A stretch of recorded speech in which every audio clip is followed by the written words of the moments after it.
ಮಾಡ್ತಾ ಇದ್ವಿ.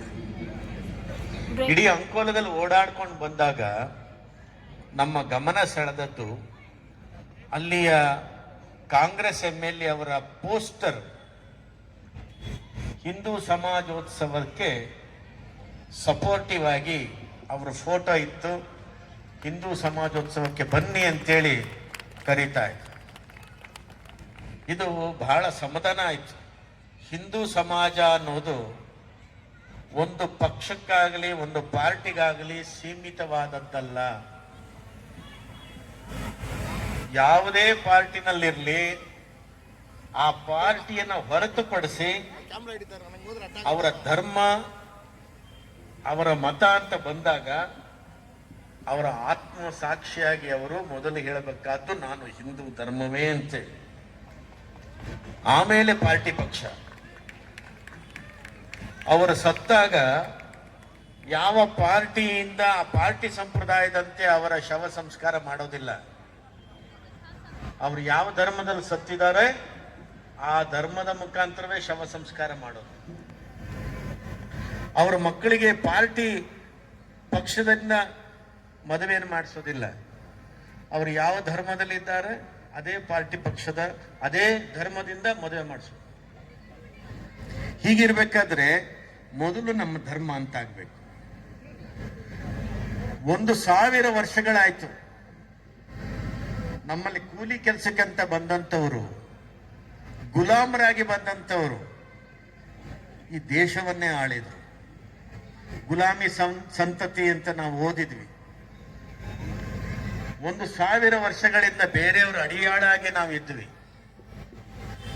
ಇನ್ನೂ ಕೂಡ ಸ್ವಾತಂತ್ರ್ಯ ಬಂದರೂ ಕೂಡ ಹಿಂದೂ ಧರ್ಮೀಯರಿಗೆ ಸ್ವಾತಂತ್ರ್ಯವೇ ಸಿಗಲಿಲ್ಲ. ನಿಜವಾಗಿಯೂ ಕೂಡ ನಾವು ಒಂದು ಅಳುಕಿನಲ್ಲೇ ಈ ದೇಶದಲ್ಲಿ ಬದುಕುವ ಪರಿಸ್ಥಿತಿನಲ್ಲಿದ್ದೀವಿ. ಯಾರು ಕಾರಣರು ಇದಕ್ಕೆ ಕಾರಣರು ಹಿಂದೂಗಳೇ, ಇನ್ಯಾರೂ ಅಲ್ಲ. ನಮ್ಮಲ್ಲಿ 4 ವೆರೈಟಿ ಹಿಂದೂಗಳನ್ನ ನಾನು ನೋಡ್ತಾ ಬಂದಿದ್ದೇನೆ. ಒಂದು ಶಕ್ತರು ಅಂತ, ಒಂದು 30% ಏನಾದರೂ ಹೋರಾಟ ಮಾಡಲಿಕ್ಕೆ ಶಕ್ತರು, ಆ ಶಕ್ತಿ ಇದೆ. ಇನ್ನೊಂದು ಅಶಕ್ತರು ಅಂತ ಒಂದಿಷ್ಟು ಹಿಂದೂಗಳು, ಅವ್ರಿಗೆ ಹಿಂದುತ್ವದ ಮೇಲೆ ಅಭಿಮಾನ ಇದೆ, ಹೊರಗಡೆ ಬಂದು ಹೋರಾಟ ಮಾಡೋ ಶಕ್ತಿ ಇಲ್ಲ. ಇನ್ನೊಂದಿಷ್ಟು ನಿರಾಸಕ್ತರು ಅಂತ, ಅವ್ರಿಗೆ ಯಾವ ಧರ್ಮದ ಮೇಲೂ ಕೂಡ ಆಸಕ್ತಿಯೇ ಇಲ್ಲ. ಇಷ್ಟಾದ ಮೇಲೆ 30% ಆದ ಮೇಲೆ ಇನ್ನೊಂದು 10% ಉಳಿತು ಹಿಂದೂಗಳಲ್ಲಿ. ಅವರನ್ನ ನಾವು ಷಂಡರ್ ಅಂತಲೇ ಕರೆಯೋದು. ಯಾವುದಕ್ಕೂ ಯೂಸ್ ಇಲ್ಲ. ಅವರು ತನ್ನ ಕುಟುಂಬವನ್ನೇ ನಾಚಾರವಾಗಿ ಅವಮಾನ ಮಾಡ್ತಕ್ಕ. ಭಗವಂತ ಹುಟ್ಟಿಸ್ಬೇಕಾದರೆ ನೀವು ಯಾರೂ ಕೂಡ ಇಂಥ ಧರ್ಮದಲ್ಲೇ ಹುಟ್ಟಿಸು ನನ್ನನ್ನ ಅಂತ ಅಪ್ಲಿಕೇಶನ್ ಹಾಕಿಲ್ಲ. ಅವನೇ ಇಚ್ಛೆಯಿಂದ ನಿಮ್ಮನ್ನ ಸನಾತನ ಧರ್ಮದಲ್ಲಿ ಹುಟ್ಟಿಸಿದ. ಸನಾತನ ಧರ್ಮದಲ್ಲಿ ನೀವು ಹುಟ್ಟಿದ್ದೀರಿ ಅಂತಂದ್ರೆ ಅದೇ ದೊಡ್ಡ ಸರ್ಟಿಫಿಕೇಟ್. ಯಾಕೆಂದ್ರೆ ನೀವು ಹಿಂದಿನ ಜನ್ಮದಲ್ಲಿ ಬಹಳ ದೊಡ್ಡ ಕೆಲಸ ಮಾಡಿದಿರಿ, ಆ ಧರ್ಮದ ಫಲವಾಗಿ ಈ ಸನಾತನದಲ್ಲಿ ಹುಟ್ಟಿದಿರಿ ಅನ್ನೋದನ್ನು ತಿಳ್ಕೊಳ್ಳಿ. ಯಾಕೆ ಈ ಮಾತು ಹೇಳ್ತಿದ್ದೀನಿ? ನಾನು ಈ ಸನಾತನದಲ್ಲಿ ಹುಟ್ಟಿರೋದ್ರಿಂದ ಅಲ್ಲ. ಈ ಸನಾತನ ಧರ್ಮ ಆಚಾರ, ವಿಚಾರ, ವಿಜ್ಞಾನ ಎಲ್ಲವನ್ನೂ ಒಳಗೊಂಡಿರ್ತಕ್ಕಂಥ ವೈವಿಧ್ಯತೆಯನ್ನು ಹೊಂದಿರತಕ್ಕಂಥ ಒಂದು ಧರ್ಮ. ಎಷ್ಟು ಧರ್ಮಗಳು ಬಂತು ಇಲ್ಲೇನೆ, ಭಾರತದಲ್ಲೇ ಜೈನ ಧರ್ಮ ಬಂತು. ತೀರ್ಥಂಕರರು ಹೇಳಿದ್ರು ಭಗವಂತನನ್ನ ನೀವು ನಂಬಬೇಕು ಅಂತ. ಅವರು ಭಗವಂತ ಅಂತ ಹೇಳ್ಕೊಂಡಿಲ್ಲ. ಬುದ್ಧ ಬಂದ, ದೇವರನ್ನ ನಂಬಿ ಅಂತ ಹೇಳ್ದ, ತಾನೇ ದೇವರು ಅಂತ ಹೇಳ್ಕೊಂಡಿಲ್ಲ. ಯೇಸು ಬಂದ, ಅವನಿಗೆ ಶಿಲ್ಬೆನಲ್ಲಿ ಮೊಳೆ ಹೊಡಿಬೇಕಾದ್ರೂ ಕೂಡ ಆತ ಹೇಳಿದ ಒಂದೇ ಮಾತು, ಓ ದೇವರೇ ಇವರಿಗೆ ಬುದ್ಧಿ ಕೊಡು ಅಂತ. ಯಾರಿಗೆ? ಈ ಮೊಳೆ ಹೊಡಿತಾ ಇದ್ದಾರಲ್ಲ ಅವರಿಗೆ. ಅಂದ್ರೆ ಇವನೇ ಬೇರೆ ದೇವರನ್ನು ಕೇಳ್ತಾ ಇದ್ದಾನೆ ಅಂದ್ರೆ ತಾನು ದೇವರಲ್ಲ ಅನ್ನೋದು ಯೇಸುವಿಗೂ ಸಹ ಗೊತ್ತಿತ್ತು. ದೇವರು ಇನ್ನೊಬ್ಬ ಇದ್ದಾನೆ ಅಂತ. ಪೈಗಂಬರ್ ಅವರು ಹೇಳಿದ್ರು, ಅಲ್ಲಾಹವನ್ನ ಬೇಡಿದ್ರೆ ಅಲ್ಲಾಹು ಎಲ್ಲವನ್ನು ಕೊಡ್ತಾನೆ ಅಂತ. ತಾನು ದೇವರು ಅಂತ ಹೇಳಲಿಲ್ಲ. ಜಗತ್ತಿನಲ್ಲಿ ಭಗವಂತನೇ ಬಂದು ನಾನೇ ದೇವರು, ನನ್ನ ವಿರಾಟ ದರ್ಶನವನ್ನು ನೋಡು, ನಾನು ಹೇಳಿದ ಧರ್ಮದಲ್ಲೇ ನಡಿ, ನಾನು ಹೇಳಿದ ಗೀತೆಯನ್ನೇ ಕೇಳು ಅಂತ ಹೇಳಿ ಭಗವಂತನೇ ಹೇಳಿದ ಗೀತೆ, ಅದು ಭಗವದ್ಗೀತೆ, ಅದು ಸನಾತನ ಧರ್ಮದಲ್ಲಿ ಮಾತ್ರ ಆಗಿರುವಂಥದ್ದು. ಇನ್ಯಾವ ಧರ್ಮದಲ್ಲೂ ಭಗವಂತ ಬಂದು ನಾನೇ ಹೇಳ್ತಾ ಇದ್ದೇನೆ ಅಂತ ಹೇಳಿದ್ದೇ ಇಲ್ಲ. ಯೋಚನೆ ಮಾಡಿ ನೋಡಿ. ಈಗ ನಿಮ್ಗನ್ನಿಸ್ಬೇಕು ನಾನು ಈ ಧರ್ಮದಲ್ಲಿ ಹುಟ್ಟಿದ್ದೇನಲ್ಲ. ಅವನು ಯಾವುದೇ ಆಗಿರಲಿ, ಬ್ರಾಹ್ಮಣ ಆಗಿರಲಿ, ಒಕ್ಕಲಿಗನಾಗಿರಲಿ, ದಲಿತನೇ ಆಗಿರಲಿ, ಯಾರೇ ಆಗಿರಲಿ, ಸಾಕು 2025 ನಾವು ಜಾತಿ ಆಧಾರದ ಮೇಲೆ ಕಿತ್ತಾಡಿದ್ದೆಲ್ಲ ಆಗಿದೆ. ಈಗ ಜಾತಿ ಆಧಾರದ ಮೇಲೆ ಬಿಟ್ಟು ಜಾತಿ ನಮ್ಮ ಸಂಪ್ರದಾಯದ ನೀತಿಗಷ್ಟೇ ಅಂತ ಇಟ್ಕೊಂಡು ಮನೆ ಹೊಸಲಿಂದ ಹೊರಗೆ ಬಂದ ತಕ್ಷಣ ಅವನು ಯಾವ ಜಾತಿಯಾಗಿರ್ಲಿ, ಹಿಂದೂವೇ ಇದ್ದಾನೆ ಅಂತ ಆದ್ರೆ ಸನಾತನ ಜಾತಿ ಅದು ಒಂದೇ ಜಾತಿ, ನಾವೆಲ್ಲರೂ ಒಂದೇ ಅನ್ನುವಂಥದ್ದಾಗಬೇಕು. ನೀವು ಯಾವುದೇ ನಿಮ್ಮ ಮಗ ಅಥವಾ ನಿಮ್ಮ ಮಗಳು ಗೌಡ್ರನಾದ್ರೂ ಮದುವೆ ಆಗಲಿ, ಬ್ರಾಹ್ಮಣರನ್ನಾದ್ರೂ ಮದುವೆ ಆಗಲಿ, ದಲಿತರನ್ನಾದ್ರೂ ಮದುವೆ ಆಗಲಿ, ಯಾವ್ದಾದ್ರು ಒಂದು ಆದ್ರೂ ಅಂತ ಇಟ್ಕೊಳ್ಳಿ, ಹೆಚ್ಚು ವ್ಯತ್ಯಾಸ ಆಗೋದಿಲ್ಲ. ಮದುವೆ ಆಯ್ತು, 2-3 ವರ್ಷ ಆಯ್ತು, ಮಕ್ಕಳಾಯ್ತು, ದೇವಸ್ಥಾನಕ್ಕೆ ಒಂದೇ ತರ ಹೋಗ್ತಾರೆ, ದೇವ್ರ ಪೂಜೆ ಮಾಡ್ತಾರೆ, ವಾಪಸ್ ಬಂದು ಹಬ್ಬಗಳನ್ನ ಮಾಡ್ತಾರೆ, ಅದೇ ತರ ನಡೀತದೆ. ಸ್ವಲ್ಪ ಜಾತಿ ಒಂದು ಬೇರೆ ಅಂತ ಅನ್ನಿಸ್ಬೋದು ಅಷ್ಟೇ. ಅದೇ ಒಂದು ವೇಳೆ ಮುಸ್ಲಿಮರನ್ನ ಮದುವೆ ಆಗಿದ್ರೆ, ಕ್ರಿಶ್ಚಿಯನ್ರನ್ನ ಮದುವೆ ಆಗಿದ್ರೆ, ನಿಮ್ದು ದೇವ್ರದ್ದು ಅಡ್ರೆಸ್ಸೇ ಚೇಂಜ್ ಆಗಿ ಹೋಗ್ಬಿಟ್ಟಿರ್ತದೆ. ಯಾವ ತರ ಪೂಜೆ ಮಾಡಬೇಕು ಅನ್ನೋದೇ ಗೊತ್ತಿರೋದಿಲ್ಲ, ನಮಾಜ್ ಮಾಡ್ಲಿಕ್ಕೆ ಬರೋದೇ ಇಲ್ಲ, ಬಂದ್ರೂ ಸಹ ಅತಂತ್ರವಾಗಿರುವಂಥದ್ದು. ಈ ಬದುಕಿನಲ್ಲಿ ಬದುಕಬೇಕಾದ್ದಿಲ್ಲ. ಜಾತಿ ಬೇಡವಾ ಸ್ವಾಮಿ? ನಿಜವಾಗಿಯೂ ಜಾತಿ ಬೇಕು. ಯಾವ ಸ್ವಾಮಿಗಳು ಏನಾರು ಹೇಳಿ, ನಾನು ಹೇಳೋದು ನಮ್ಮ ಹಿಂದೂ ಧರ್ಮದ ವೈಶಿಷ್ಟ್ಯತೆಯನ್ನ, ವಿಭಿನ್ನತೆಯನ್ನ, ವೈವಿಧ್ಯತೆಯನ್ನ ಸಾರಬೇಕು ಅಂತಾದ್ರೆ ನಮ್ಮ ಹಿಂದೂ ಧರ್ಮದಲ್ಲಿ ಯಾವ್ಯಾವ ಜಾತಿಗಳಿದವೋ ಆ ಜಾತಿಗಳು ಅವನತಿಯೂ ಆಗಬಾರ್ದು, ಲೋಪವೂ ಆಗಬಾರ್ದು. ಯಾಕೆ ಅಂತಂದ್ರೆ ಪ್ರತಿ ಒಂದು ಜಾತಿಗೂ ಕೂಡ ತನ್ನದೇ ಆದಂತ ಸಂಪ್ರದಾಯ ಇದೆ, ತನ್ನದೇ ಆದಂತ ಒಂದು ವೈವಿಧ್ಯಮಯವಾಗಿರ್ತಕ್ಕಂಥ ಕಾರ್ಯಕ್ರಮಗಳಿರ್ತವೆ. ಮದುವೆ ಆಗಬೇಕು ಅಂತಂದ್ರೆ ಬಲಿಜರದೇ ಒಂಥರ ಮದುವೆ, ದಲಿತರದೇ ಒಂಥರದ ಮದುವೆ, ಕುರುಬರದೇ ಒಂಥರದ ಮದುವೆ, ಅದೇ ತರ ಒಕ್ಕಲಿಗರದೇ ಒಂಥರದ ಮದುವೆ, ಬ್ರಾಹ್ಮಣರದೇ ಒಂಥರದ ಮದುವೆ, ಲಿಂಗಾಯತರದೇ ಒಂಥರದ ಮದುವೆ. ಅವರವರ ಜಾತಿಯಲ್ಲಿ ಯಾವ್ಯಾವ ಸಂಪ್ರದಾಯ ಇದೆಯೋ ಅದೇ ತರನಾದಂತಹ ಸಂಪ್ರದಾಯಗಳು ನಡಿಲಿಕ್ಕೋಸ್ಕರವಾಗಿ ಜಾತಿ ಅನ್ನೋದು ಬೇಕು. ಆ ಜಾತಿ ಜೊತೆನಲ್ಲಿ ಒಂದು ನೀತಿ ಇರಬೇಕು. ಏನ್ ನೀತಿ? ನಾವು ನಮ್ಮ ಕಟ್ಟುಪಾಡುಗಳಿಗೆ ಜಾತಿಯನ್ನು ಇಟ್ಟುಕೊಂಡು ನಾವು ಈ ತರ ನಡೀತಾ ಇದ್ದೇವೆ. ನೋಡಿ, ಪ್ರಕೃತಿನಲ್ಲಿ ಹೋದಾಗ ನಿಮ್ಮ ಸುತ್ತಮುತ್ತಲು ಇರ್ತಕ್ಕಂಥ ಮರಗಳನ್ನು ಒಂದ್ಸರ್ತಿ ಕಣ್ಣಾರಿಸಿ, ಎಲ್ಲ ಬೇರೆ ಬೇರೆ ಜಾತಿ ಮರಗಳಿದಾವೆ. ಬೇರೆ ಬೇರೆ ಜಾತಿಗಳ ಮರಗಳಿದ್ರೂ ಕೂಡ ಅವುಗಳೆಲ್ಲ ಪ್ರಕೃತಿಯ ನಿಯಮದಂತೆ ಚಿಗುರೋದು, ಹಣ್ಣು ಬಿಡೋದು, ನೆರಳು ಕೊಡೋದು ಎಲ್ಲ ಒಂದೇ ರೀತಿಯಾಗಿ ಅಷ್ಟೂ ಮರಗಳ ಸೇರಿ ಒಂದು ಕಾಡು ಅಂತೇಳಾಗ್ತದೆ. ಅದೇ ತರದಲ್ಲಿ ನಾವು ಅಷ್ಟೂ ಜಾತಿಗಳು ಸೇರಿ ಬಲಿಷ್ಠ ಭಾರತವನ್ನು ನಾವು ಮಾಡ್ಕೊಳ್ಬೇಕಾಗಿದೆ. ಯಾವ ಜಾತಿ ಬೇಕಾದ್ರೂ ಇರಲಿ, ಸಾವಿರಾರು ಜಾತಿ ಇರಲಿ, ಅಷ್ಟೂ ಜಾತಿಯವರು ನಿಜವಾಗಿಯೂ ಕೂಡ ಈ ಭರತ ಭೂಮಿಯ DNA ಹೊಂದಿದಂಥವ್ರು. ಈ ಭರತ ಭೂಮಿಯ DNA ಯಾವುದೇ ಆಗ್ಲಿ, ಆಫ್ರಿಕದ್ದಾಗ್ಲಿ, ಜರ್ಮನಿದಾಗ್ಲಿ, ಫ್ರಾನ್ಸಿಂದಾಗ್ಲಿ, ಜಪಾನಿಂದಾಗ್ಲಿ ಅಲ್ಲ. ಮೊನ್ನೆ ಯಶವಂತಪುರದ ಹತ್ರ ದಾಸರಳ್ಳಿ ಹತ್ರ ಒಂದು ಸ್ವದೇಶಿ ಮೇಳ ಮಾಡಿದ್ರು. ತುಂಬಾ ಅಂಗಡಿಗಳನ್ನೆಲ್ಲ ತೋರಿಸಿದ್ರು ನನಗೆ.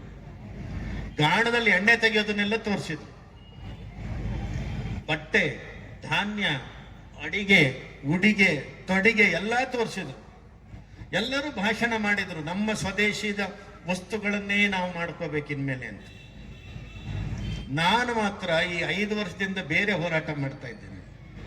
ಸ್ವದೇಶಿ ವಸ್ತುಗಳನ್ನು ಮಾಡಿ ಪರವಾಗಿಲ್ಲ, ಎಲ್ಲದಕ್ಕಿಂತಲೂ ಮುಖ್ಯವಾಗಿ ಬೇಕಾಗಿದ್ದು ನಮಗೆ ಸ್ವದೇಶಿ ತಳಿಗಳನ್ನು ಮಾಡಿ, ಸ್ವದೇಶಿ ತಳಿ ಕಡಿಮೆ ಆಗ್ತಾ ಇದೆ. ನಮ್ಮ ತಳಿಯೇ ನಮಗೆ ಬೇಕಾಗಿದೆ. ಇದನ್ನ ಬಹಳ ಜಾಗೃತಿಯಿಂದ ಯೋಚನೆ ಮಾಡಿ. 150 ಕೋಟಿ ಭಾರತೀಯರಿದ್ದಾರೆ ಅಂತೇಳಿ ಎಲ್ಲ ಬರ್ತದೆ ಲಿಸ್ಟ್.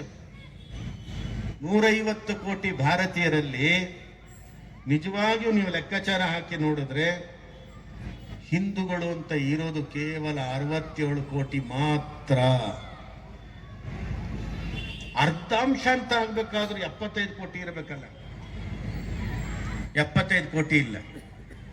ನೀವು ಬಹುಸಂಖ್ಯಾತರು ಹೇಗಾಗ್ಲಿಕ್ಕೆ ಸಾಧ್ಯ?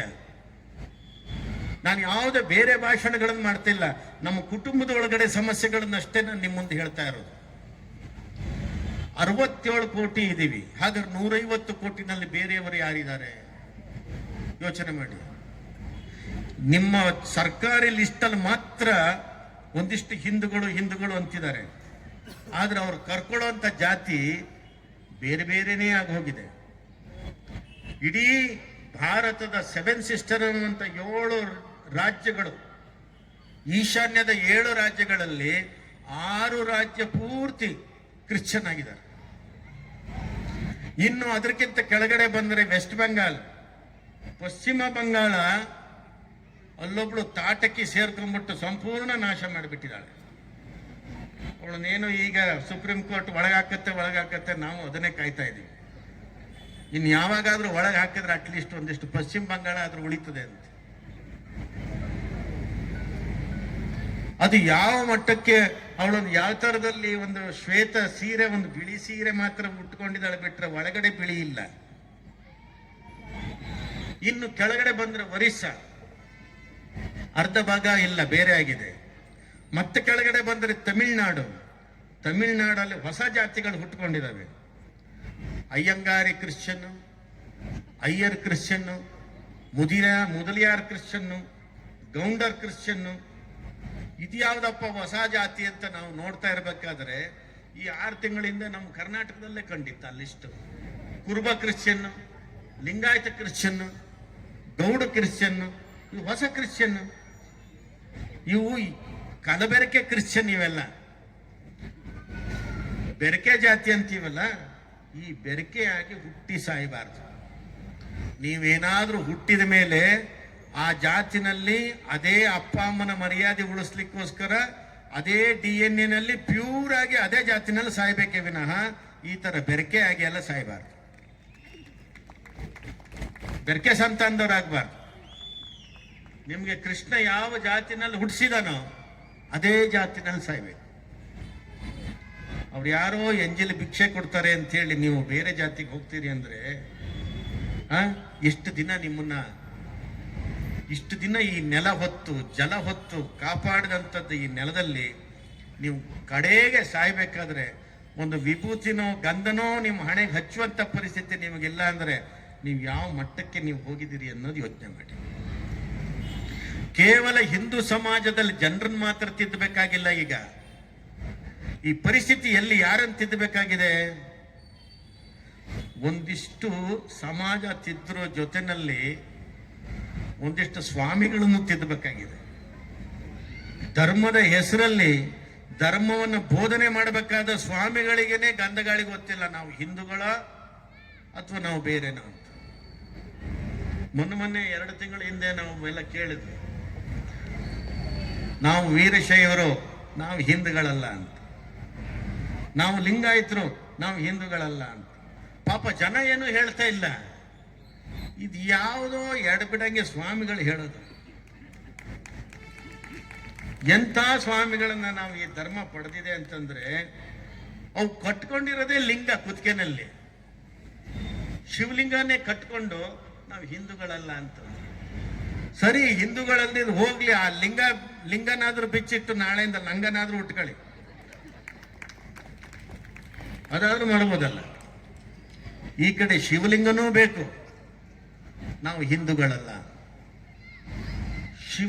ಶಿವನ ಆರಾಧನೆ ಮಾಡೋರೇ ವೀರಶೈವರು.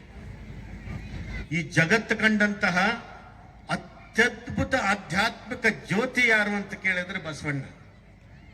ಅಂಥ ಮಹಾನ್ ತೇಜಸ್ವಿ, ಈ ದೇಶದ ಯಾವತ್ತೂ ಕಾಣಬಹುದಾದಂಥ ಜಗಜ್ಯೋತಿ ಬಸವಣ್ಣ ಅವ್ರೇನಾದ್ರು ಈಗಿದ್ದಿದ್ರೆ ಗೊಳೋ ಅಂತ ಅಳ್ತಾ ಇದ್ರೇನು.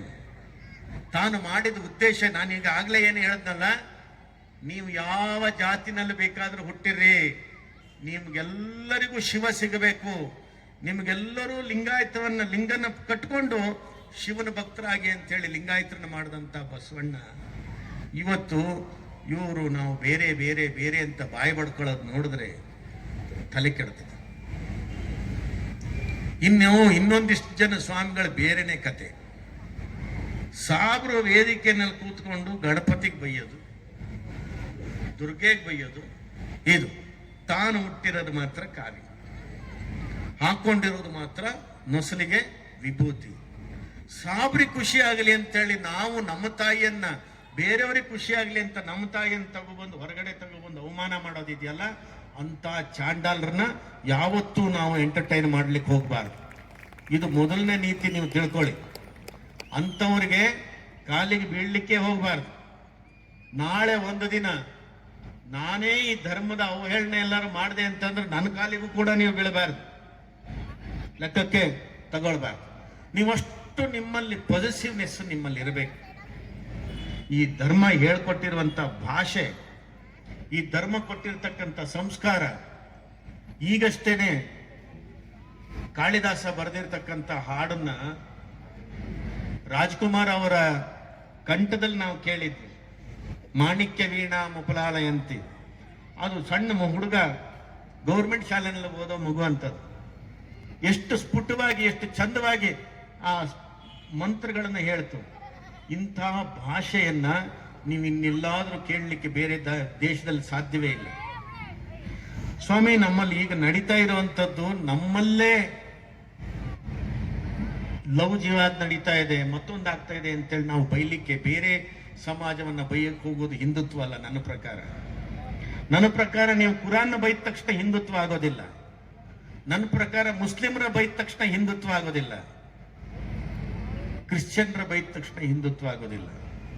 ನಮ್ಮನ್ನ ನಾವು ರಿಪೇರಿ ಮಾಡಿಕೊಂಡು ಆತ್ಮಸಾಕ್ಷಿಯಾಗಿ ನಾವೇ ಬಲಿಷ್ಠರಾದ್ರೆ ಅವಾಗ ಹಿಂದುತ್ವ ಆಗೋದು. ನಾವು ನಮ್ಮನೇನು ಮೊದಲು ಸರಿ ಮಾಡ್ಕೊಳ್ಬೇಕು. ನಿಮ್ಮ ಮಕ್ಕಳಿಗೆ ನೀವು ಸಂಸ್ಕಾರವನ್ನು ಮೊದಲು ಕೊಡಿ. ದೇವಸ್ಥಾನಕ್ಕೆ ಹೋಗ್ತಿದ್ದೀರಿ ಅಂದ್ರೆ ಒಂದಿಷ್ಟು ಹೂ ತಗೊಳ್ಳೋದನ್ನ ನಿಮ್ಮ ಮಗು ನೋಡ್ಬೇಕು. ಓ, ದೇವಸ್ಥಾನಕ್ಕೆ ಹೋದ್ರೆ ಹೀಗೆ ಹೋಗ್ಬೇಕಾ ಅನ್ನೋದನ್ನ ಆ ಮಗು ಕಲಿಬೇಕು. ದೇವಸ್ಥಾನಕ್ಕೆ ಹೋಗ್ತಿದ್ದೀರಿ ಅಂದಾಗ ಒಂದಿಷ್ಟು ಕುಂಕುಮ ಹಚ್ಕೊಳ್ಳೋದು ನೀವು ಹಚ್ಕೋಬೇಕು. ನಿಮ್ಮ ಮಗು ನೋಡುತ್ತೆ, ನಿಮ್ದೇ ಹಣೆ ಬೋರ್ಡ್ ಇದ್ದಾಗ ನಾನೇ ಹಚ್ಕೊಂಡ್ಲಿ ಅಂತ. ನಿಮ್ಮ ಹಣೆನಲ್ಲಿ ಕುಂಕುಮ ಇತ್ತು ಅಂದ್ರೆ ಮಗುನು ಕೂಡ ಕುಂಕುಮವನ್ನ ಹಚ್ಕೊಳ್ಳುತ್ತೆ. ಅದನ್ನು ಕಲಿಬೇಕು. ನಿಮ್ಗೆ ಹೆಚ್ಚಿಗೆ ಏನು ಬೇಕಾಗಿಲ್ಲ. ಮೈಸೂರು ರೋಡಲ್ಲಿ ಹೋಗಿ ಶುಕ್ರವಾರ ನಿಂತ್ಕೊಂಡು ನೋಡಿ. ನಮ್ಮ ರವೀಂದ್ರ ಕಲಾಕ್ಷೇತ್ರ ರಸ್ತೆ ಇದೆಯಲ್ಲ, ಫ್ಲೈಓವರ್, ಅಲ್ಲಿ ಹತ್ಕೊಂಡು ನಿಂತ್ಕೊಂಡು ನೋಡಿದ್ರೆ ಶುಕ್ರವಾರ ಜುಮ್ಮಾ ಶುಕ್ರವಾರ ಸ್ನಾನ ಮಾಡಿ ಒಳ್ಳೆ ಜುಬ್ಬ ಹಾಕೊಂಡು ಕಣ್ಕಪ್ಪ ಹಚ್ಕೊಂಡು ಟೊಪ್ಪಿ ಹಚ್ಕೊಂಡು ಎಷ್ಟು ಪ್ರಾಮಾಣಿಕವಾಗಿ ಮಸೀದಿಗೆ ಹೋಗ್ತಾರೆ ಮುಸ್ಲಿಂ ಹುಡುಗರು. ನಮ್ಮ ಹುಡುಗರು ಎಲ್ಲಿ ಹೋಗ್ತಿದ್ದಾರೆ? ಎಲ್ಲಿ ಹೋಗ್ತಾರೆ? ಭಾರತ್ ಮಾತಾ ಕಿ ಜೈ, ಒಂದೇ ಮಾತರಂ ಅಂತ ಕೂಗಿದ್ರೆ ಎಲ್ಲ 40 ವರ್ಷದ ಮೇಲ್ನವರು ಕೂಗೋದು, ಅದಕ್ಕೆ ಇಲ್ಲ 15 ವರ್ಷದ ಒಳಗಡೆ ಕೂಗೋದು. 15ರಿಂದ 40 ವರ್ಷದ ಯುವಕರುಗಳು ಬಾಯಿನಲ್ಲಿ ಕೂಗೋದೇ ಬರಲ್ಲ. ಅವು ಜೀವನದಲ್ಲೇ ಕೂಗೋದಷ್ಟೇ, ಬರೋದೇ ಇಲ್ಲ. ನಾಚಿಕೆ, ಯಾವುದಕ್ಕಾದ್ರೂ ಕರೆದ್ರೆ ನಾಚಿಕೆ, ಮುಂದೆ ಬರೋದಿಲ್ಲ. ಎಲ್ಲಿವರೆಗೆ ಬರೋದಿಲ್ಲ ಅಂದ್ರೆ ನಾಳೆ ಯುದ್ಧ ಆಗ್ತಾ ಇದೆ, ಗಲಾಟೆ ಆಗ್ತಾ ಇದೆ, ಹಿಂದೂಗಳನ್ನ ಹೊಡಿತಿದ್ದಾರೆ ಅಂದ್ರೆ ಫಸ್ಟ್ ನಮ್ಮ ಮಕ್ಕಳನ್ನ ಭದ್ರ ಮಾಡ್ಕೊಂಡು ಬಾಗ್ಲಾಕೊಳ್ಳೋದು. ಮೊದಲು ನಮ್ಮ ನೆಲ, ನಮ್ಮ ಜಲ, ನಮ್ಮ ಭಾಷೆಗೆ ನಮ್ದೇನಾದ್ರೂ ತ್ಯಾಗ ಇದೆಯಾ ಅಂತ ನೋಡಿ ಒಂದಿಷ್ಟು ಅಹಂನ, ಸ್ವಾರ್ಥವನ್ನ ತ್ಯಾಗ ಮಾಡಬೇಕು ಅನ್ನೋ ಕಾರಣಕ್ಕೇನೆ ಈ ಸನಾತನ ಧರ್ಮ ಕೇಸರಿಯ ಬಣ್ಣವನ್ನ ಆಯ್ಕೆ ಮಾಡಿ ನಿಮ್ಮ ಕುತ್ತಿಗೆನಲ್ಲಿ ಶಾಲನ್ನ ಅದಕ್ಕೆ ಹಾಕಿರೋದು. ಬಣ್ಣ ಚೆನ್ನಾಗಿದೆ ಅಂತ ಹಾಕೊಂಡಿರೋ ಶಾಲ್ ಅಲ್ಲ ಅದು. ನಾವು ಅದಕ್ಕೆ ತಕ್ಕನಾಗಿ ಇರಬೇಕಲ್ಲ, ಇಲ್ವೇ ಇಲ್ಲ. ಅದೇ ನೋಡಿ, ಅವರಲ್ಲಿ ಸಂಪತ್ತನ್ನ ತೋರಿಸ್ತಕ್ಕಂಥದ್ದು ಹಸಿರು. ಅವ್ರು ಯಾವತ್ತೂ ತೋರಿಸ್ತಾ ಇರ್ತಾರೆ ಏನು, ಇಡೀ ದೇಶದ ಸಂಪತ್ತು ಪೂರ್ತಿ ನಮ್ದೇ ಅಂತ. ನಾವೇನ್ ತೋರಿಸ್ತೀವಿ? ನಮ್ದು ತ್ಯಾಗದ ಸಂಕೇತ ಎಲ್ಲ ನೀವೇ ಇಟ್ಕೊಳ್ಳಿ ಅಂತ. ಎಲ್ಲ ನಿಮ್ದೇ ಅಂತ.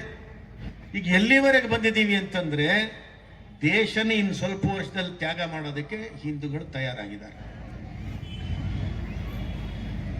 150 ಕೋಟಿ ಜನರಲ್ಲಿ 67 ಕೋಟಿ ನಿಮ್ಗೆ ಲೆಕ್ಕ ಕೊಡ್ತಿದ್ದೀವಿ ಅಂದ್ರೆ ಇನ್ನು 20 ವರ್ಷದ ಮೇಲೆ ಏನಾಗತ್ತೆ? ಎಷ್ಟು ಜನ ಇಲ್ಲಿ ಯುವಕರುಗಳಿದ್ದೀರಿ, ಎಷ್ಟು ಜನ ಮಧ್ಯವಯಸ್ಕರಿದ್ದೀರಿ, ಎಷ್ಟು ಜನ ನೀವು ಒಂದೇ ಮಗುನ ಪಡ್ಕೊಂಡಿದ್ದೀರಿ? ಕೈ ಎತ್ತಿರಿ ನೋಡೋಣ. ಒಂದು 3-4 ಜನ ಕೈ ಎತ್ತಿರಿ. ಮತ್ತುಳಿದವರೆಲ್ಲ ಸುಳ್ಳೆ ಕೈ ಎತ್ತಲ್ಲ.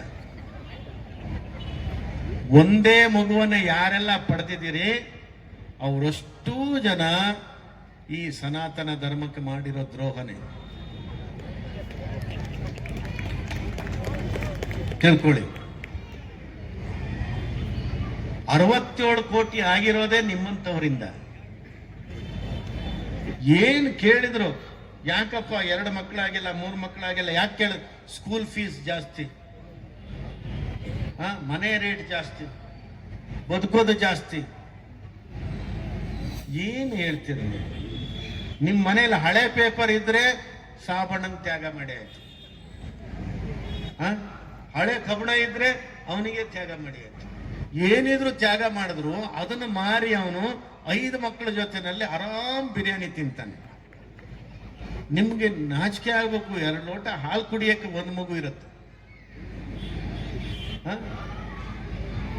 ಯಾವ ಮಕ್ಕಳನ್ನ ಓದಿಸಿ ಓದಿಸಿ ಓದಿಸಿ ಓದಿಸಿ ರ್ಯಾಂಕ್ ಬರಬೇಕು ಅಂತೇಳಿ ಒಂದೇ ಮಗುಗೆ ಗಂಡ ಹೆಂಡತಿ ಇಬ್ರು ಸೇರ್ಕೊಂಡು ಟಾರ್ಚರ್ ಕೊಟ್ಟಿದ್ದೀರಲ್ಲ, ಆ ಮಗುಗೆ ಗೊತ್ತಾಗತ್ತೆ 25 ವರ್ಷಕ್ಕೆ ನನಗೆ ಟಾರ್ಚರ್ ಕೊಟ್ಟದ್ದು ಇನ್ಯಾರೂ ಅಲ್ಲ, ಇವೇ 2 ಪರದೇಶಗಳು ನನ್ನನ್ನು ಹೆತ್ತು ಮಾಡಿದ್ದು, ಇದನ್ನು ಮೊದಲು ತೆಗೆದು ಹೊರಗೆ ಹಾಕಬೇಕು ಅಂತ ಮನೆಯಿಂದ ಹೊರಗೆ ಹಾಕ್ತಾನೆ.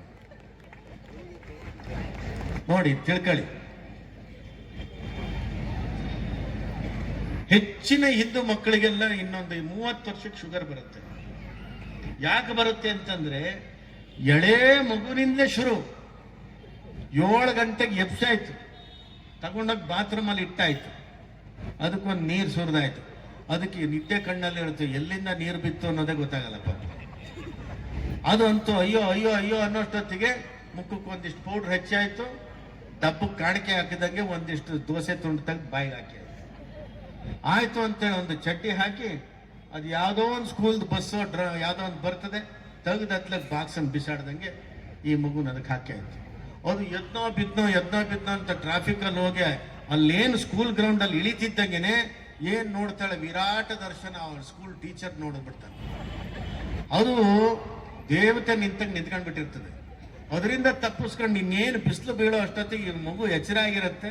3 ಗಂಟೆ 4 ಗಂಟೆಗೆ ಇನ್ನೇನು ಮಗುನ ಮನೆಗೆ ಬಿಟ್ರು ಅಂತೇಳಿ ಅದೇ ಸ್ಕೂಲ್ ಬಸ್ಸಲ್ಲಿ ವಾಪಸ್ ಬಂದ್ರೆ ಈ ಮನೆಗೆ ಬಂದ್ಮೇಲೆ ಇನ್ನು ಫ್ರೀ ಇರೋಣ ಅಂತ ಮಗು ಯೋಚನೆ ಮಾಡೋ ಅಷ್ಟೊತ್ತಿಗೆ ಇವಳು ಬೆಳಗ್ಗೆ ಕಳಿಸಿದ್ಲಲ್ಲ ದೋಸೆ ಹಾಕಿ, ಅವಳು ಸಾಕ್ಷಾತ್ ಸರಸ್ವತಿ ಕೂತಿರ್ತಾಳೆ ಡೈರಿ ನೋಡಕ್ಕೆ.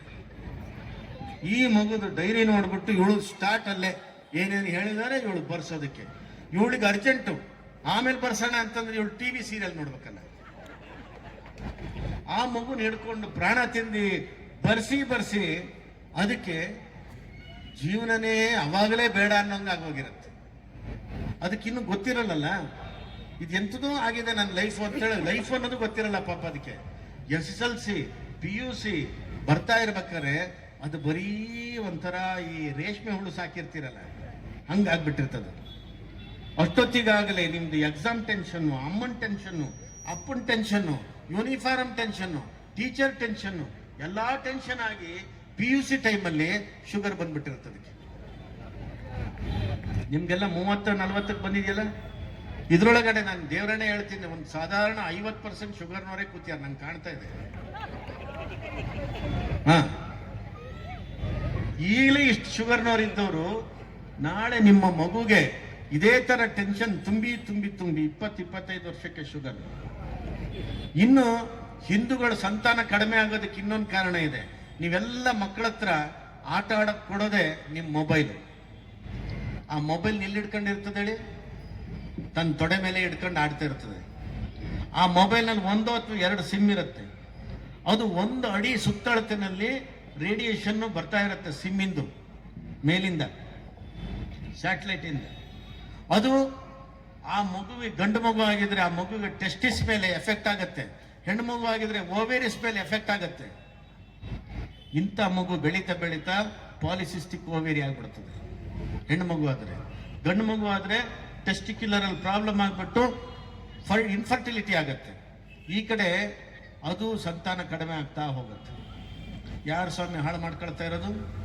ಬರೀ ಎಜುಕೇಶನ್. ಸದ್ಯಕ್ಕೆ ಬೆಂಗಳೂರಿನಲ್ಲಿ ಅಲ್ಲಲ್ಲೇ ಶಾಲೆ ಇದೆ ಬಚಾವು. ಇನ್ನು ಬೆಂಗಳೂರು ಬಿಟ್ಟು ಹೊರಗಡೆ ಹೋದರೆ ಹಿಂದೂಗಳದ್ದು ಕತೆ ಇನ್ನೊಂದಿದೆ. ಶಾಲೆಗೋಸ್ಕರ ಮಕ್ಕಳನ್ನ, ಆ ಎಳೆ ಮಕ್ಕಳನ್ನ ತಗೊಂಡೋಗಿ ಯಾವುದೋ ರೆಸಿಡೆನ್ಷಿಯಲ್ ಸ್ಕೂಲಿಗೆ ಹಾಕೋದು.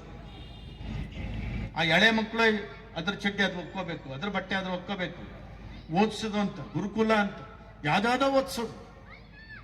ಒಳ್ಳೆ ಎಜುಕೇಶನ್ ಅಗತ್ಯ ಇದೆ, ಓದಿಸಿ ಪರವಾಗಿಲ್ಲ. ಆದ್ರೆ ಆ ಮಕ್ಕಳು ಏನ್ ತಿಳ್ಕೊತಾವ ಗೊತ್ತಾ? ಅದಕ್ಕೆ ಹಾಲು ಬೇಕಾದಾಗ ಹಾಲು ಕೊಟ್ಟಿಲ್ಲ, ತಿಂಡಿ ಬೇಕಾದಾಗ ತಿಂಡಿ ಕೊಟ್ಟಿಲ್ಲ, ಅಮ್ಮ ಬೇಕಾದಾಗ ಅಮ್ಮ ಸಿಕ್ಕಿಲ್ಲ.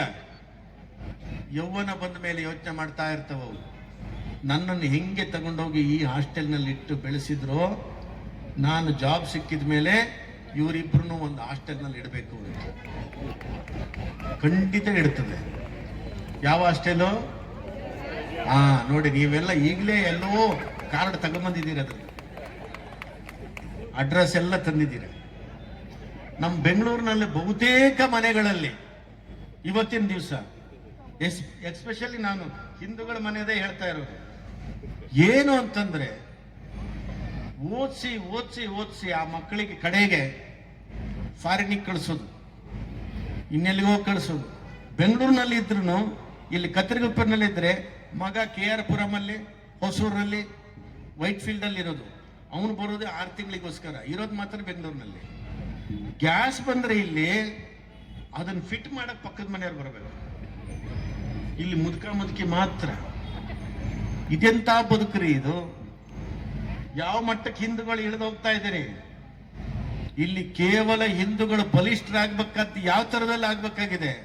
ಪ್ರಾರಂಭದಿಂದ ಎಲ್ಲಿ ಮಕ್ಕಳು ಮಾಡೋದ್ರಿಂದ ಹಿಡಿದು, ಮಕ್ಕಳನ್ನ ಶಾಲೆಗೆ ಸೇರಿಸೋದ್ರಿಂದ ಹಿಡಿದು, ಮಕ್ಕಳಿಗೆ ಸಂಸ್ಕಾರ ಕೊಡೋದ್ರಿಂದ ಹಿಡಿದು, ಮಕ್ಕಳಿಗೆ ಬದುಕು ಹೇಳಿಕೊಡೋ ತನಕನೂ ಕೂಡ ಹಿಂದೂ ಧರ್ಮ ಮತ್ತೊಮ್ಮೆ ಪರಿಶೀಲನೆ ಮಾಡ್ಕೋಬೇಕಾಗಿದೆ. ಇದನ್ನ ಹೌದು ಅಲ್ಲ ಯೋಚನೆ ಮಾಡಿ ನೋಡಿ. ಪ್ರತಿ ಒಂದು ಮನೆಯಲ್ಲೂ ಇದೇ ಪ್ರಾಬ್ಲಮ್. ಕ್ಷೀಣ ಆಗ್ತಾ ಇನ್ನು 20 ವರ್ಷದಲ್ಲಿ ನೀವೇನಾದ್ರೂ 40 ಕೋಟಿಗೆ ಬಂದ್ರೆ, ನಾವು ಈಗಾಗಲೇ ಬಾಂಗ್ಲಾದಲ್ಲಿ ಏನ್ ನೋಡಿದ್ವಿ, ಮನೆಗೆ ನುಗ್ಗಿ ಹೆಣ್ಮಕ್ಳನ್ನ ಅತ್ಯಾಚಾರ ಮಾಡಿದ್ದಾರೆ ಅಂತ ಕೇಳ್ಪಟ್ವಿ. ಎಂತ ದುರಂತ ಇರಬೇಕು ಹೇಳಿ. ನಮ್ಗೇನೋ ಬೇರೆಯವ್ರದ್ದು ಕತೆ ಕೇಳಿದಾಗ ನಮ್ಗೇನು ಅನ್ಸಲ್ಲ. ಅದೇ ಹೆಣ್ಮಗಳು ನಮ್ಮ ಹೆಣ್ಮಗಳೇ ಆಗಿದ್ದಾಳೆ ಅಂತ ನೀವು ಒಂದು ಗಳಿಗೆ ಯೋಚನೆ ಮಾಡಿ ನೋಡಿ, ಅವಾಗ ಅದ್ರ ದುಃಖ ಏನು ಅಂತ ಗೊತ್ತಾಗತ್ತೆ. ಈ ತರದ್ದು ಬಾಂಗ್ಲಾದಲ್ಲಿ ನಡೆದಿದೆ, ಪಾಕಿಸ್ತಾನದಲ್ಲಿ ನಡೆದಿದೆ. ಬಾಂಗ್ಲಾದಲ್ಲಿ ನಾವು ಕೊಟ್ಟಿರೋ ಭಿಕ್ಷೆನಲ್ಲಿ ಸ್ವತಂತ್ರ ಬಂದಿರತಕ್ಕಂಥ ದೇಶ. ಇಂದಿರಾ ಗಾಂಧಿ ಅವರು ಅವರಿಗೆ ಸ್ವತಂತ್ರ ಕೊಡಿಸಿ ಒಂದು ದೇಶ ಮಾಡಿಕೊಟ್ರು. 4 ಕೋಟಿ ಜನ ಇದ್ದಂತ ಹಿಂದೂಗಳು ಇವತ್ತು 1.25 ಕೋಟಿಗೆ ಬಂದ್ರಂದ್ರೆ, ಉಳಿದಂತಹ ಸುಮಾರು 2.25 ಕೋಟಿ ಹಿಂದೂಗಳು ಎಲ್ಲಿ ಮಂಗಮಾಯ ಆದ್ರೂ ಯೋಚನೆ ಮಾಡಿ. ಇದೇ ಪರಿಸ್ಥಿತಿ ಭಾರತಕ್ಕೆ ಬಂದ್ರೆ ಮುಂದೆ ಏನಾಗ್ಬೋದು? ಬಿಡಿ ಸ್ವಾಮಿ, ಹಂಗೆಲ್ಲ ಆಗಲ್ಲ ಅನ್ಬೇಡಿ. ಪ್ರಪಂಚದಲ್ಲಿ ಯಾವುದೆಲ್ಲ ಮುಸ್ಲಿಂ ಕಂಟ್ರಿಗಳಿದಾವೆ, ಯಾವುದೆಲ್ಲ ಕ್ರಿಶ್ಚಿಯನ್ ಕಂಟ್ರಿಗಳಿದಾವೆ, ಲೆಕ್ಕ ಮಾಡಿ ನೋಡಿ. ಆ ಕಂಟ್ರಿನಲ್ಲಿ ಇರೋದಕ್ಕಿಂತಲೂ ಅವರ ಪ್ರಜೆಗಳಿಗಿಂತಲೂ ಜಾಸ್ತಿ ಮುಸ್ಲಿಂ ಇರೋದು ಭಾರತದಲ್ಲಿ, ಜಾಸ್ತಿ ಕ್ರಿಶ್ಚಿಯನ್ ಇರೋದು ಭಾರತದಲ್ಲಿ. ಹಿಂದೂ ರಾಷ್ಟ್ರವಾಗಿದ್ದಂತ ಭಾರತದಲ್ಲಿ ಹಿಂದೂಗಳೇ ಕಡಿಮೆ ಆಗ್ತಾ ಹೋದ್ರೆ ಮುಂದಿನ ಕತೆ ಯಾರು? ನಮ್ಗೆ ಎಲ್ಲಿವರೆಗೆ ಅಂದ್ರೆ, ದೇವಸ್ಥಾನಗಳನ್ನ ರಕ್ಷಣೆ ಮಾಡೋರು ಯಾರು? ಮಠಮಾನ್ಯಗಳನ್ನ ರಕ್ಷಣೆ ಮಾಡೋದು ಯಾರು? ಎಲ್ಲದಕ್ಕಿಂತ ಹೆಚ್ಚಾಗಿ ನಿಮ್ಮನ್ನೇ ನೀವು ರಕ್ಷಣೆ ಮಾಡೋದು ಯಾರು? 25 ವರ್ಷದಲ್ಲಿ ಈಗೆಲ್ಲ ಗೆದ್ದವ್ರು ಮುಗಿತು, ನಿಮ್ಮ ಮಕ್ಕಳೆಲ್ಲ ಓಡಾಡ್ತಿದವಲ್ಲ, ಆ ಮಕ್ಕಳಿಗೆ ಮಕ್ಕಳಾದ್ರೆ ಇವರೇ ಎಳ್ಕೊಂಡೋಗಿ ಮುಂಜಿ ಮಾಡ್ತಾರೆ. ನೋಡ್ತಾ ಇರಿ. ಇನ್ನೂ ತಯಾರಾಗಿಲ್ಲ ಅಂದ್ರೆ ನೀವೇ ಈಗ ಮುಂಜಿ ಮಾಡಿಸ್ಕೊಳ್ಳೋದೇ ಒಳ್ಳೇದು. ಇನ್ನು ಅವ್ರೋಗಿ ಎಳ್ಕೊಂಡೋಗಿ ಮಾಡೋದಕ್ಕಿಂತ ಮುಂಚೆ ಇಲ್ಲ, ನಾನು ಹೇಳಿದ್ದನ್ನು ಮನ್ಸಿಗೆ ತಗೊಳ್ಳಿ. ಒಂದೇ ಒಂದು ನಿಮ್ಗೆ ಹೇಳೋದು, ಇವತ್ತು RSS ಈ ಥರದೊಂದು ಹಿಂದೂ ಸಮಾಜೋತ್ಸವ ಮಾಡ್ತಾ ಇದೆ ಅಂತ ಕೇಳ್ಪಟ್ಟಿದ್ದೀನಿ. RSSನವರಿಗೆ ನಿಮ್ಮ ಪ್ರಾಂತೀಯ ಮುಖ್ಯಸ್ಥರುಗಳಿಗೆ ಗುರುಗಳು ಒಂದು ಮಾತು ಹೇಳಿದ್ದಾರೆ ಅಂತೇಳಿ ಒಂದು ಮಾತನ್ನು ಹೇಳಿ, ಎರಡೇ ಎರಡು ನಿಮಗೆ ಅಂಶಗಳನ್ನು ನಿಮ್ಮ ಕಿವಿಗೆ ಹಾಕೋದು ಏನಂತಂದ್ರೆ, ಒಂದು, ಜೀವನ ಪರ್ಯಂತ ಹಿಂದೂ ಸಮಾಜ ಸನಾತನ ಅಂತ ತಿರುಗಿದಂತಹ ಒಂದಿಷ್ಟು ಜನ ಕಾರ್ಯಕರ್ತರಿದ್ದಾರೆ. ಹೆಂಡತಿನ ನೋಡಿಲ್ಲ, ಮಕ್ಕಳನ್ನ ನೋಡಿಲ್ಲ, ಏನು ನೋಡಿಲ್ಲ, ತನ್ನ ಜೀವನನೇ ಕಾರ್ಯಕರ್ತರಾಗಿ ಹಿಂದುತ್ವದಲ್ಲಿ ಹೋಗಿದ್ದಾರೆ. ಅಂತ ಕಾರ್ಯಕರ್ತರಿಗೆ 100ನೇ ವರ್ಷಕ್ಕಾದ್ರೂ ಒಂದು ಕ್ಷೇಮ ನಿಧಿ ಅಂತ ಸ್ಥಾಪನೆ ಮಾಡಬೇಕು. ಇದು RSS ಇಂದ ಆಗಬೇಕು. ಅವ್ರಿಗೆ ಏನೇ ಅನಾಹುತ ಆದರೂ ಆ ಇನ್ಸೂರೆನ್ಸ್ RSS ಇಂದ ಹೋಗಬೇಕು. ಅವ್ರ ಕುಟುಂಬಕ್ಕೆ ಅನಾಹುತ ಆದರೂ ಆ ಕಾರ್ಯಕರ್ತರ ಕುಟುಂಬವನ್ನು ರಕ್ಷಣೆ ಮಾಡ್ತಕ್ಕಂಥದ್ದು RSS ಮಾಡಬೇಕು ಅನ್ನೋದು ಈ 100ನೇ ವರ್ಷದಲ್ಲಿ ಸಂಕಲ್ಪ ಆಗಬೇಕು. ಸ್ವಾಮಿಗಳು ಹೇಳಿದ್ದಾರೆ ಅನ್ನೋದನ್ನು ಮಾತು ಹೇಳಬೇಕು. ಇನ್ನೊಂದು, ನೀವಿಡೀ ರಾಜ್ಯದಲ್ಲಿ ಹಿಂದೂ ಸಮಾವೇಶ ಮಾಡಿ ಮಾಡಿ ಮಾಡಿ ಮುಂದೆ ಅದರದ ಫಲ ಯಾವುದೋ ಒಂದು ಪಕ್ಷಕ್ಕೆ ಬರುತ್ತೆ ಅನ್ನೋದು ಗೊತ್ತಿಲ್ಲರಿ ಅಲ್ವಾ? ಯಾವ ಪಕ್ಷ ಬರುತ್ತೆ ಅನ್ನೋದು ನಿಮಗೆ ಗೊತ್ತಿದೆ. ಆ ಪಕ್ಷದಲ್ಲಿ ಇರುವಾಗ ಅವರಿಗೆ ಟಿಕೆಟ್ ಕೊಡಬೇಕಾದ್ರೆ ಸಾಧಾರಣ ಮಟ್ಟಿಗೆ 50 ವರ್ಷದ ಮೇಲಿನ ಬ್ರಹ್ಮಚಾರಿಗಳಿಗೆ ಈ ವರ್ಷ ಟಿಕೆಟ್ ಕೊಡಬೇಕು ಅಂತ ನೀವು ಹೇಳ್ಬೇಕು. ಉಳಿದವರಿಗೆಲ್ಲ ಕೊಟ್ಟು ಅವ್ರದ್ದು ಆಟ ಎಲ್ಲ ನಾವು ನೋಡಿ ಆಗಿದೆ. ನಾವಿಲ್ಲೆಲ್ಲ ಬಾಯಿ ಬಡ್ಕೊಂಡು ಜೀವನ ಸೇರಿ ಅಡುಗೆ ಮಾಡೋದು, ಊಟ ಅವ್ರು ಮಾಡೋದಲ್ಲ. ಹೌದಲ್ಲ? ನಾನು ಹೇಳೋದು ಸರಿನಾ ತಪ್ಪು? ನನಗೆ ಬೇಕಾಗಿದ್ದು ಈ ರಾಜಕಾರಣಿಗಳಲ್ಲ, ನನಗೆ ಬೇಕಾಗಿದ್ದು ಈ ದೇಶಕ್ಕೆ ನಿಜವಾಗಿಯೂ ನೀವುಗಳು ಗಟ್ಟಿಯಾಗಬೇಕಾಗಿದೆ. ಹಾಗಾಗಿ ನೀವುಗಳು ಈ ತೀರ್ಮಾನವನ್ನು ತಗೋಬೇಕಾಗಿದೆ. ಕಳ್ಳ ಯಾವ ಪಕ್ಷದಲ್ಲ ಇದ್ರೂ ಅವನ ಕಳ್ಳನೇ. ನೀವೆಲ್ಲ ತನ್ನ ಜೀವನವನ್ನ ಈ ಧರ್ಮಕ್ಕೋಸ್ಕರ ಇಟ್ಟು ತನ್ನದೇನಾರು ಇರಲಿ ಅಂತ ನೀವೇ ಖರ್ಚು ಮಾಡ್ಕೊಂಡು ಇಲ್ಲಿ ಬಂದಿರೋದಿಲ್ಲ. ನಿಮ್ಗೆ ಯಾರು ಸಹ ಕರ್ಕೊಂಬಂದಿರೋದಿಲ್ಲ. ದುಡ್ಡು ಕಟ್ಟು ಕರ್ಕೊಂಬಂದಿದೀವ? ಇಲ್ಲ. ನಿಮ್ಮ ಧರ್ಮಕ್ಕೋಸ್ಕರ ಪ್ರೀತಿಯಿಂದ ನೀವು ಬಂದಿದ್ದೀರಿ. ಅದೇ ಥರದಲ್ಲಿ ಆ ಪ್ರೀತಿನಲ್ಲಿ ಅದೇ ಬಲಿಷ್ಠವಾಗಿ ಈ ಧರ್ಮವನ್ನು ನಾವು ಕಾಪಾಡ್ಕೋಬೇಕಾಗಿದೆ. ಒಂದು ಮಾತನ್ನ ನಮ್ಮ ಹೆಣ್ಣು ಮಕ್ಕಳಿಗೆ ಹೇಳಲಿಕ್ಕೆ ಇಚ್ಛೆ ಪಡ್ತೀನಿ. ಬೆಂಗಳೂರಿನಲ್ಲಿ ಹೊಸ ಸಂಪ್ರದಾಯ ಏನು ಶುರುವಾಗಬೇಕು. ಈ ಕೇಳಿದ ಸಂಪ್ರದಾಯ ಸಾಕಾಗ್ಬಿಟ್ಟಿದೆ, ಅಸಹ್ಯ ಆಗೋಗಿದೆ. ಯಾವುದು? ಯಾವುದೇ ಹೆಣ್ಣು ಮಗಳು ಗಂಡನನ್ನ ಹೆಸರಿಡಿದು ಕರಿಬಾರದು, ಹೋಗು ಬಾ ಅಂತ ಕರಿಬಾರದು, ಏಕವಚನದಲ್ಲಿ ಕರಿಬಾರದು. ಯಾವ ಗಂಡನನ್ನ ಏಕವಚನದಲ್ಲಿ ಕರಿತೀರೋ ನಿಮ್ಮ ಮನೆಯಲ್ಲಿ ಸಂಸ್ಕಾರ ಸಂಪ್ರದಾಯ ಬಿದ್ದೋಯ್ತು ಅಂತಲೇ ಅರ್ಥ. ಇದನ್ನ ನನಗೆ ಬೈಕೊಂಡ್ರೂ ಪರವಾಗಿಲ್ಲ, ಸ್ವಾಮಿಗಳಿಗೆ ಬೈತಾ ಆದ್ರೂ ನೀವು ಬಹುವಚನದಲ್ಲಿ ಕರೀರಿ. ಅವನು ಎಷ್ಟೇ ನೀಚನಾದ್ರೂ ಸಾಯ ತನಕನಾದ್ರೂ ಬಹುವಚನದಲ್ಲಿ ಕರೀರಿ. ನೀನು ಅನ್ನೋ ಜಾಗದಲ್ಲಿ ನೀವು ಅಂತಿರ್ಬೇಕು. ಅದನ್ನು ಮಕ್ಕಳು ನೋಡಿದಾಗ ಅವು ಬೇರೆನೇ ಕಲಿತಾ ಹೋಗ್ತವೆ. ನೀನು ಅಂತ ನಿಮ್ಮ ಗಂಡಂಗೆ ಹೆಸರಿಡಿದು ಕರೆದು ಬಾಯಿಗೆ ಬಂದದ್ದು ಮಾತಾಡೋದಿದೆಯಲ್ಲ, ಅದು ಭಾರೀ ತಪ್ಪು. ಒಂದು ವೇಳೆ ಹೊಡೆಯೋದಿದ್ರು ಮಕ್ಕಳು ಎದುರುಗಡೆ ದಯಮಾಡಿ ಹೊಡಿಬೇಡಿ. ನಿಧಾನಕ್ಕೆ ಒಂಚೂರು ಬಾಗಿಲಾಕೊಂಡು ಗೊತ್ತಾಗ್ತಿದ್ದಂಗೆ ಹೊರಗೆ ಬರ್ತಾ ಬಹಳ ಫ್ರೆಂಡ್ ತರ ಬನ್ನಿ. ನನಗೆ ಗೊತ್ತು ಸುಮಾರೆಲ್ಲ ಹಂಗೆ ನಡೀತಾ ಇದೆ. ನಿಮ್ಮ ಹೆಣ್ಣು ಮಕ್ಕಳಿಗೆ ಅರೆ-ಬರೆ ಬಟ್ಟೆಯನ್ನು ಹಾಕಬೇಡಿ. ಅರೆ-ಬರೆ ಬಟ್ಟೆಯನ್ನು ಹಾಕಿ ಚೆನ್ನಾಗಿ ಕಾಣ್ತೀಯ ಅಂತ ನೀವು ಆಗಲೇ ಶಾಲೆ ಕಾಲೇಜಿಗೆ ಕಳ್ಸಕ್ ಶುರು ಮಾಡಿದ್ರೆ ಪ್ರಾಯಕ್ಕೆ ಬಂದಾಗ ಆ ಬಟ್ಟೆನೂ ಜಾಸ್ತಿ ಆಗುತ್ತೆ ಅಂತ ಅವು ತಲೆ ಬರ್ತದೆ. ಆದ್ರಿಂದಲೇ ನೀವು ನೀವೀಗ ಹೆಂಗ್ ಬಂದಿದ್ದೀರಲ್ಲ ಅದೇ ತರ ನಿಮ್ಮ ಮಕ್ಕಳಿಗೆ ಮಾಡಬೇಕು. ಸ್ಲೀವ್ಲೆಸ್ ಅಂತ ಹಾಕ್ಲಿಕ್ಕೆ ಇರೋದು ಅಧಿಕಾರ ನಮಗ್ ಮಾತ್ರ. ನಮಗ್ ನೋಡಿ ಸ್ಲೀವ್ಲೆಸ್ಸೇ, ಹೌದಲ್ಲ? ನೀವು ಯಾರಾದ್ರೂ ಅಂಗಿ ಬನ್ನಿ ಅಂತ ತೆಗಿತೀರಾ? ನಮ್ಗೆ ಅಂಗಿ ಹಾಕ್ಲಿಕ್ಕೆ ಚಳಿ ಆಗ್ತಿದೆ, ಆದ್ರೂ ಅಂಗಿ ಹಾಕ್ಲಿಕ್ಕಿಲ್ಲ. ಸ್ಲೀವ್ಲೆಸ್ ಅಂತ ಇರೋದು ಸ್ವಾಮಿಗಳಿಗೆ ಮಾತ್ರ. ನೀವು ಫುಲ್ ಡ್ರೆಸ್ ಅಲ್ಲೇ ಇರಬೇಕು. ಹಿಂದೂ ಧರ್ಮ ಎಷ್ಟು ಸರಳತೆಯಲ್ಲಿ ಮಾಡಿದೆ, ಇದ್ದಿದ್ದೊಳಗೆ ಅನುಕೂಲ ಕೊಟ್ಟಿದೆ. ಶಕೆನಲ್ಲಿ ಇದ್ರೂ ಕೂಡ ಬುರ್ಕ ಹಾಕಿ ನಾವು ಕೂರಿಸಿಲ್ಲ. ನಿಮ್ಮನ್ನ ಕೂರಿಸಿದೇವ? ಇಲ್ಲ. ನೀವು ಕೊರೋನಾ ಟೈಮಲ್ಲೇ ಮಾಸ್ಕ್ ಹಾಕಿಲ್ಲ, ಇನ್ನು ಇದು ಹಿಜಾಬ್ ಎಲ್ಲ ಹಾಕ್ತೀರಾ? ಕೊರೋನಾದಲ್ಲೇ ಮಾಸ್ಕ್ ಹಾಕಿಲ್ಲ. ಬೆಂಗಳೂರಿನ ನಂಗೆ ಗೊತ್ತೆಲ್ಲ ಗಂಟ್ಲಿಗೆ ಮಾಸ್ಕ್ ಹಾಕೊಂಡಿದ್ದು. ಕೊರೋನಾ ನಮ್ಮನ್ನು ನೋಡೇ ಓಡೋಯ್ತು. ಇದು ಯಾವ ದೇಶಕ್ಕೆ ಬಂದಪ್ಪ ನಾನು, ನನಗಿಂತಲೂ ಕೆಟ್ಟ ವೈರಸ್ ಇಲ್ಲಿದೆ ಅಂತ. ನೋಡಿ ಹೆಂಗಿದೆ ಅಂತ. ಅಂಥದ್ರಲ್ಲಿ ನೀವು ನಿಮ್ಮ ಹೆಣ್ಣು ಮಕ್ಕಳಿಗೆ ಒಂದಿಷ್ಟು ಸನಾತನ ಧರ್ಮದ ಸಂಸ್ಕಾರ ತಿಳಿಸ್ಬೇಕು. ನೀವು ಮೊದಲು 2 ಹೊತ್ತು ದೀಪ ಹಚ್ಚಬೇಕು. ಮನೆಗೆ ದೀಪ ಹಚ್ಚಬೇಕು. ದೀಪ ಹಚ್ಚಬೇಕಾದ್ರೆ ಈ ಟಿವಿ ಬರೋ ಗುರೂಜಿಗಳದ್ದು ಮಾತು ಕೇಳ್ಕೊಂಡೆಲ್ಲ ದೀಪ ಹಚ್ಚಬೇಡಿ. ಒಬ್ಬ ಹೇಳ್ತಾನೆ ಎಳ್ಳೆಣ್ಣೆ ಹಚ್ಚಬಾರ್ದು, ಒಬ್ಬ ಹೇಳ್ತಾನೆ ಒಳ್ಳೆಣ್ಣೆ ಹಾಕಬಾರ್ದು, ಕೊಬ್ಬರಿ ಎಣ್ಣೆ ಹಾಕಬಾರ್ದು. ಹೌದಲ್ಲ? ನೋಡಿ, ಎಲ್ಲ ಹೆಂಗಸರಿಗೆ ಗೊತ್ತು. ಆ ಎಣ್ಣೆ ಹಾಕಬಾರ್ದು, ಈ ಎಣ್ಣೆ ಹಾಕ್ಬೋದು. ಈ ಎಣ್ಣೆ ಗಲಾಟಲ್ಲಿ ನೀವು ದೀಪ ಬಿಟ್ರೆ ಬೇರೆ ಎಣ್ಣೆ ಬರುತ್ತೆ ಮನೆಗೆ, ತಿಳ್ಕೊಳ್ಳಿ. ಆ ಎಣ್ಣೆ ಗಲಾಟೆನಲ್ಲಿ ದೀಪ ಹಚ್ಚೋದು ಬಿಡಬಾರ್ದು. ನಾನು ಒಂದು ಹೇಳ್ತೀನಿ ಕೇಳಿ, ಸೀಮೆ ಎಣ್ಣೆ ಒಂದು ಬಿಟ್ಟು ಇನ್ನು ಯಾವ ಎಣ್ಣೆನಾದ್ರೂ ಮಾಡಿ ದೀಪ ಹಚ್ಚಿ. ಮೊದಲು ದೀಪ ಹಚ್ಚೋದು ಕಲೀರಿ. ಆ ದೀಪ ಹಚ್ಬೇಕಾದ್ರೆ ಮತ್ತೊಂದು ಇನ್ಯಾವುದೋ ಒಂದು ಗುರುಜಿ ಹೇಳಿದ್ನಂತೆ, 2 ಬತ್ತಿ ಇಡಬಾರ್ದು, 1 ಬತ್ತಿ ಇಡಬೇಕು, 3 ಬತ್ತಿ ಇಡಬಾರ್ದು.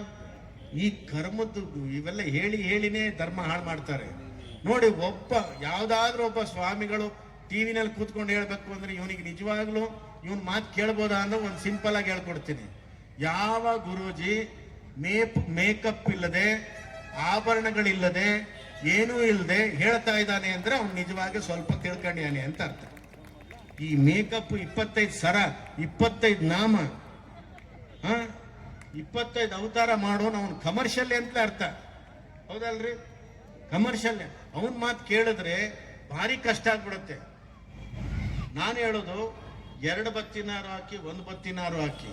ನೀವು ಮನೆ ಮಂದಿಗೆ ಬತ್ತಿ ಇಡಬೇಡಿ. ಈ ಹಾಳಾಗಿದ್ದ ಸೀರಿಯಲ್ಗಳಲ್ಲಿ ಬರೀ ಹೆಂಗಸರನ್ನೇ ಬತ್ತಿ ಇಡಕ್ಕೆ ವಿಲನ್ ಮಾಡಿಟ್ಟಿರ್ತಾರೆ. ಯಾವ ಸೀರಿಯಲ್ ನೋಡಿ ಅದ್ರೊಳಗೆ ಹೆಂಗಸರು ಬರೀ ವಿಲನ್. ಮತ್ತು ಅದ್ರೊಳಗೂ ಈಗೆಲ್ಲ ಅವಾರ್ಡ್ ಜಾಸ್ತಿ ವಿಲನ್ ಯಾರು ಅಂತ ಈ ಮನೆಹಾಳ ಕೆಲಸಕ್ಕೇನೆ ಬಂದ್ಬಿಟ್ಟಿದೆ. ನಿಜವಾಗಿಯೂ 2 ಹೊತ್ತು ದೀಪ ಹಚ್ಚೋದು ನಮ್ಮ ಸಂಪ್ರದಾಯ. ನಿಮ್ಗೆ ಮಕ್ಕಳಿಗೆ ಹೇಳ್ಕೊಡ್ಬೇಕಾದ್ರೆ ನಿಮ್ಗೆ ಸ್ವಲ್ಪನಾರು ಗೊತ್ತಿರಬೇಕು. ಅವು ಹೇಳ್ಬೇಕಾದ್ರೆ ನಿಮ್ಮ ಹಣೆಯನ್ನು ನೋಡ್ತಾವ ಮಕ್ಕಳು. ನಿಮ್ಮ ಹಣೆನೇ ಬೋಳಿದ್ರೆ, ನಿಮ್ಮ ತಲೆನೇ ಬೋಳಿದ್ರೆ, ಕೈನೇ ಬೋಳು, ಕುತ್ತಿಗೆನೇ ಬೋಳು, ಕಾಲು ಬೋಳು, ಕೊರಳು ಬೋಳು, ಎಲ್ಲ ಬೋಳಾದವರು ಅವಳಿಗೆ ಬೋಳಿ ಅಂತ ಕರೆಯೋದಲ್ವ? ಪೂರ್ತಿ ಬೋಳಾದ್ರೆ ಇನ್ನೆಂತ ಕರೀತಾರೆ ಅವಳಿಗೆ? ಮತ್ತಿನ್ನು ಅವಳು ಮಕ್ಕಳಿಗೆ ಏನ್ ಕರೀತಾರೆ ನಂಗೆ ಹೇಳಕ್ ಹೋಗ್ಬೇಡಿ. ಸರಿಯಾಗಬೇಕು, ಇನ್ನಾದ್ರೂ ಸರಿಯಾಗಬೇಕು. ಮೊದಲು ನೀವು ಸಾಯಂಕಾಲದ ಟಿವಿ, ಬೆಳಿಗ್ಗೆ ಟಿವಿ ನೋಡೋದು ಬಿಟ್ಟು ಭಾರಿ ಒಳ್ಳೇದು. ನಾವು ಬಾಗಲಕೋಟದಲ್ಲಿ ಒಂದು ಚಿಕ್ಕ ಪ್ರಬಂಧ ಬರೆದವರಿಗೆ ಪ್ರೈಸ್ ಅಂತ ಇಟ್ಟಿದ್ವಿ. ಆ ಚಿಕ್ಕ ಪ್ರಬಂಧ ಅಂದ್ರೆ ಬಹಳ ಕಡಿಮೆ ಸೆಂಟೆನ್ಸ್ ಬರಿಬೇಕು. ಅದ್ರೊಳಗೆ ಕೊಟ್ಟಿದ್ರು ಪ್ರೈಸ್. ಏನು ಅಂದ್ರೆ ಅವನು ಬರೆದಿದ್ದ 2 ಸಾಲು. ಒಂದು ದಿನ ನಮ್ಮ ಮನೆ ಟಿವಿ ಕೆಟ್ಟಿತ್ತು, ಕೆಟ್ಟ ದಿನವೇ ನಮ್ಮ ಮನೆ ನೆಟ್ಟಗಾಯಿತು ಅಂತ. 2 ಸಾಲು ನೋಡಿ, ಅವನ ಮನೆ ನೆಟ್ಟಗಾಯ್ತು. ಎಷ್ಟೋ ಜನಕ್ಕೆ ತುಳಸಿ ಪೂಜೆ ಮಾಡೋದು ಗೊತ್ತಿಲ್ಲ, ತುಳಸಿಗೆ ನೀರು ಹಾಕೋದು ಗೊತ್ತಿಲ್ಲ. ನಮ್ಮ ತಾಯಂದ್ರೆ ಏನಾಗಿದ್ದಾರೆ, ಮಕ್ಕಳಿಗೆ ತುಳಸಿಗೆ ನೀರು ಹಾಕೋದೆಲ್ಲ ಹೇಳ್ತಿಲ್ಲ.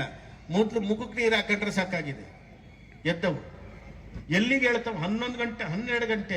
ಈಗಿನ ಮಕ್ಕಳಿಗೆ ಹಗಲು ಯಾವುದು ರಾತ್ರಿ ಯಾವುದು ಗೊತ್ತಿಲ್ಲ.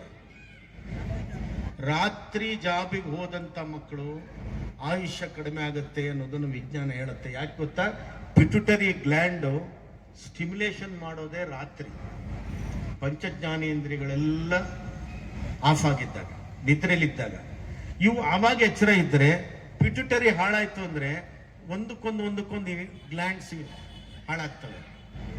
ಥೈರಾಯ್ಡ್ ಹೋಗುತ್ತೆ. ಇವತ್ತು ಬಹುತೇಕ ಜನರಿಗೆ ಥೈರಾಯ್ಡ್ ಪ್ರಾಬ್ಲಮ್ ನೋಡಿ, ಬಹುತೇಕ ಜನರಿಗೆ ಅಡ್ರಿನಾಲಿನ್ ಪ್ರಾಬ್ಲಮ್, ಬಹುತೇಕ ಜನರಿಗೆ ಈ ಪ್ಯಾಂಕ್ರಿಯಸ್ ಪ್ರಾಬ್ಲಮ್. ಹಂಗಾಗಿ ಶುಗರ್ ಬಂದಿರೋದು ಒಂದೊಂದೇ ಆಗ್ತಾ ಇದೆ.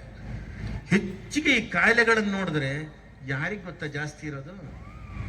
ಹಿಂದೂಗಳಲ್ಲೇ ಜಾಸ್ತಿ ಇರೋದು. ಆದರೆ ಇವರೆಲ್ಲ ದುಡ್ಡು ದುಡಿಯೋದು ಕಡಿಮೆ, ಖರ್ಚು ಮಾಡೋದೆಲ್ಲ ಪ್ರೈವೇಟ್ ಹಾಸ್ಪಿಟ್ಲಲ್ಲಿ. ನಿಮ್ದೆಲ್ಲ ಗೌರ್ಮೆಂಟ್ ಹಾಸ್ಪಿಟಲ್ ನಮ್ಮ ಹಿಂದೂಗಳೇ ಇರಲ್ಲ. ಗೌರ್ಮೆಂಟ್ ಫೆಸಿಲಿಟೀಸ್ ಎಲ್ಲಿ ಹೋಗ್ತಾ ಇದೆ? ಬೇರೆ ಕಡೆನೇ ಹೋಗ್ತಾ ಇದೆ. ನೀವ್ಯಾರು ತಗೊಳ್ಳಲ್ಲ. ಈಗ ನಾವು ಆ ಕಡೆ ನೋಡಿ ಕಲಿಬೇಕಾಗಿದೆ. ನಿಮ್ಮನ್ನ ನೋಡಿ ಅವ್ರು ಎಷ್ಟು ಕಲ್ತರು. ಗಣಪತಿ ಹಬ್ಬಕ್ಕೆ ದೊಡ್ಡ ಪ್ರೊಸೆಷನ್ ಮಾಡ್ತಾ ಇದ್ರಿ, ಅವ್ರು ಇವಾಗ ಅವ್ರ ಹಬ್ಬಕ್ಕೆ ದೊಡ್ಡ ಪ್ರೊಸೆಷನ್ ಮಾಡ್ತಾ ಇದ್ದಾರೆ. ನಿಮ್ಮನ್ನ ನೋಡಿ ಚಾಲೆಂಜಿಂಗ್ ಮಾಡ್ತಾರೆ. ಈಗ ನೀವು ಚಾಲೆಂಜ್ ಮಾಡೋದು ಬೇಡ, ನಮ್ಮಲ್ಲಿ ಇದ್ದದ್ದನ್ನ ನಾವು ಸರಿ ಮಾಡಿಕೊಂಡ್ರೆ ಅಷ್ಟೇ ಸಾಕು.